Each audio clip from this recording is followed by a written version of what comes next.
God's word for today. आज के लिए परमेश्वर का वचन. Sing praises to God. Sing praises. Sing praises to our King. Sing praises. For God is the King over all the earth. Praise Him with a psalm. Psalms 47:6-7.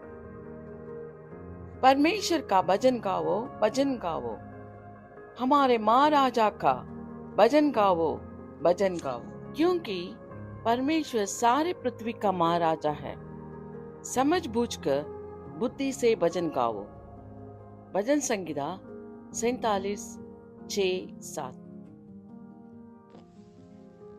దేవుని కీర్తించుడి, కీర్తించుడి, మన రాజును కీర్తించుడి, కీర్తించుడి. దేవుడు సర్వభూమికి రాజయ్యున్నాడు. రమ్యముగా కీర్తనలు పాడుడి.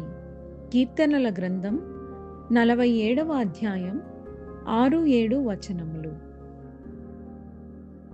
தேவனை போற்றி பாடுங்கள், பாடுங்கள், நம்முடைய ராஜாவை போற்றி பாடுங்கள், பாடுங்கள், தேவன் பூமி அனைத்திற்கும் ராஜா, கருத்துடனே அவரை போற்றி பாடுங்கள். சங்கீதம் 47:6-7. God bless you all. Have a blessed day. Amen. Amen.